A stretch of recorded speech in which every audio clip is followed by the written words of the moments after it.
Have you ever loved someone so deeply that you did the unthinkable, not out of desperation, but out of hope? In Joe K. Daniels' powerful novel, Nifemi, The Silent Cry for True Love, we meet a woman who does exactly that. She walks back into the apartment of a man who just broke up with her, not to beg, not to cause a scene, but to clean his home and cook him a meal.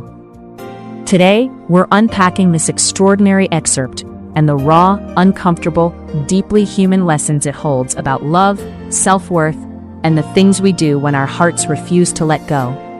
Stay with me. The first thing we notice about Nifemi is that she enters a space she was no longer invited into. She uses a key he forgot to collect, and she is grateful for that oversight. That detail alone tells us everything. She doesn't see his forgetting as carelessness. She reframes it as a gift, an opening, a loophole her love could slip through. And then she cleans, for hours. She scrubs a bathroom that made her stomach turn. She washes rotten food off pots. She irons his clothes. She mops his floors. She cooks his favorite meal. Here is the lesson. If you need to work to be loved, it stops being love and starts becoming labor. Nifemi wasn't just cleaning an apartment. She was auditioning for the role of worthy partner in a relationship that had already ended. Ask yourself, have you ever worked overtime to earn back someone's affection? Have you made yourself smaller, more useful, more accommodating, hoping they'd finally see your value? That is the quiet tragedy this scene invites us to examine. Lesson 2. Unsolicited sacrifice is not the same as love. By 7:20 p.m., Nifemi has set a perfect table. Poundo yam, vegetable soup, dry fish, assorted meat, just the way he likes it. 2 tumblers, a wash-hand basin, a napkin. Precise, thoughtful, exhausting. But here's what we must ask. Did Felix ask for any of this? No, he didn't. And that is the second lesson. True love involves reciprocity, a mutual giving and receiving. What Nifemi is doing is not love returned. It is love projected. She is performing an act of devotion to someone who has already stepped back. There is a profound difference between a sacrifice that is welcomed and one that is imposed. Nifemi's sacrifice, however beautiful, was never requested. And unsolicited sacrifice, no matter how sincere, cannot compel someone to love you back. The lesson: love is not a debt that can be paid off with clean floors and a hot meal. Lesson 3. We often mistake caretaking for connection. Notice what Nifemi does before Felix arrives home. She freshens up, brushes her hair, applies makeup, sprays cologne. She has just spent hours doing physically draining work, and yet she prepares herself to look good for a man who broke her heart. This is what caretaking as a love language looks like when it goes unexamined.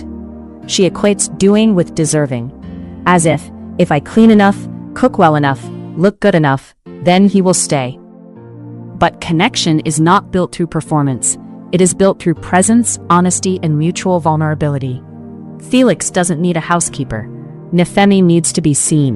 The lesson: many of us confuse acts of service with intimacy. We keep doing more, hoping that our actions will finally communicate what our words cannot. Please love me. Lesson 4. Self-doubt is love's most dangerous companion. In one of the most honest lines in this excerpt, Nifemi reflects, maybe the breakup was her fault. Maybe she'd been too demanding, too naive, too difficult to love. Pause there. She has already accepted blame before any conversation has happened, before any honest reflection. She has instinctively turned inward and asked, what did I do wrong? This is painfully common. When relationships end, many of us, especially those who love deeply, default to self-blame. We dismantle ourselves, searching for the flaw that made us unlovable. And this self-doubt fuels the very behavior Nifemi is engaged in. It's why she entered that apartment. It's why she cleaned for 5 hours. It's why she cooked. She is trying to fix herself through service. The lesson: self-doubt is dangerous because it convinces us that if we just do more, be more, we can earn the love that should be freely given. Lesson 5. Good intentions do not justify boundary violations. Let's address the elephant in the room, one this book does not shy away from. Nifemi entered Felix's apartment without his permission. She used a key he forgot to take back, yes, But she knew on some level that entering was not something he had invited or consented to. She even acknowledged internally that the principal warned her not to beg. And yet, she reframed her actions as doing something, as fighting for their relationship. Here is the hard truth. Love does not give us the right to enter spaces, physical or emotional, where we are no longer welcome. No matter how pure the intention, crossing that boundary is a sign that our own need has overridden the other person's right to space. The lesson: fighting for love is honorable, but it must never cross into territory that disrespects the other person's boundaries. Because love built on violation is not love. It is control wearing kindness as a mask. Lesson 6. Hope and fear are two sides of the same aching heart. The excerpt ends on a stunning, heartbreaking image. Nifemi lies flat on her back on the bedroom floor, exhausted, and lets her mind wander. In one moment, she imagines Felix walking in, overwhelmed with gratitude, apologizing, taking her back. She smiles. In the next moment, she imagines him storming in, grabbing her wrist, throwing her out. The smile vanishes. Two visions, same woman, same floor, still waiting. This is the experience of loving someone who is pulled away. We oscillate between the best and worst possible outcome, because uncertainty is its own kind of pain. The lesson: when we are in this space, lying on the floor of hope and fear, that is the moment we most need to be honest with ourselves. Not about what they might do, but about what we are willing to accept.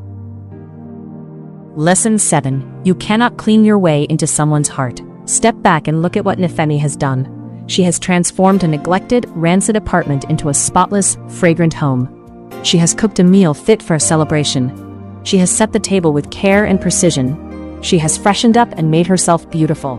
The apartment is ready. She is ready. But Felix hasn't arrived yet. And the question the story leaves us with, one Joke Daniel handles with extraordinary delicacy, is, will any of this matter? And deep down, we already know the answer. Because some of us have been Nifemi at some point. We've all cleaned the metaphorical apartment, worked harder, smiled more, been kinder, dressed differently, cooked better, and waited to see if it would make a difference. Sometimes, it doesn't. And that is not a reflection of our worth. It is a reflection of the other person's readiness and their choice. The lesson: you cannot earn love through effort. Love is a choice freely given, not a reward for services rendered. Nifemi, the silent cry for true love, is not just a story about a woman who cleaned an apartment. It is a mirror, held up to anyone who has ever loved quietly, painfully, and without guarantee. Joke Daniel gives us a character whose love is real, whose intentions are pure, and yet whose actions gently reveal the wounds beneath them. The lessons from this excerpt are not meant to judge Nifemi. They are meant to make us pause, look inward, and ask, where in my life am I overgiving in hopes of being chosen? Where am I confusing sacrifice with love? And what would it look like to love, starting with myself?